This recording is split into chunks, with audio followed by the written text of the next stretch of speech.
Raid took place in just the past 24 hours, and the charges range from racketeering to murder. Eyewitness News reporter Rob Hayes is live in downtown L.A. Joins us now with some of the details. Rob. Yeah, it sounds like the Crips have been crimped. The FBI announcing that they made a sweeping bust of the rolling 60s Crips gang, but are still looking for its longtime leader.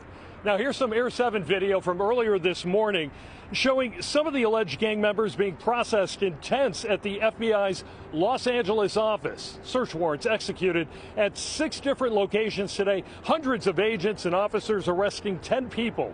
In all, 19 have been indicted. 4 were already in custody, so at least 5 more arrests are expected. But the search is on for the man they say has been heading up the local Crips gang for decades, Eugene Henley Jr. Investigators say he's been painting himself as an entertainment executive who's been giving back to the community with various charities. But they say in reality, he's a violent criminal, the leader of the Crips with a long list of crimes on his resume.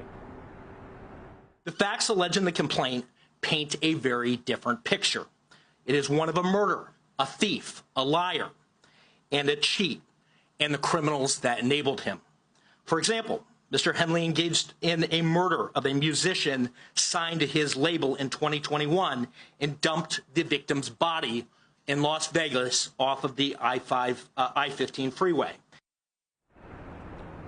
Now, here's one more look at Henley. Again, he's on the loose. If you know where he is, you are urged to call the FBI. Now, prosecutors say right now Henley is charged with racketeering conspiracy, which carries a 20-year prison sentence, but that other charges may follow.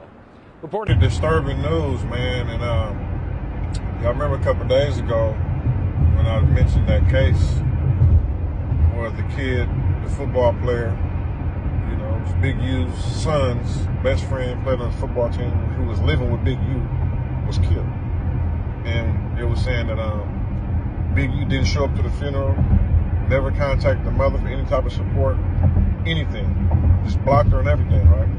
It was just like, damn, bro, like you always say if you know anything about these gang murders to give you the information. But when the football player is the best friend of your son who was living with you turns up dead, you don't want nothing to do with nothing, right? So the news came out today, this morning. The mother said that Big U has been denying to give his DNA. So they had to send a warrant to get Big U's DNA. You want to take a wild guess whose DNA came back on their son? Big U, Eugene Henley's DNA, came back on her son's fingernails.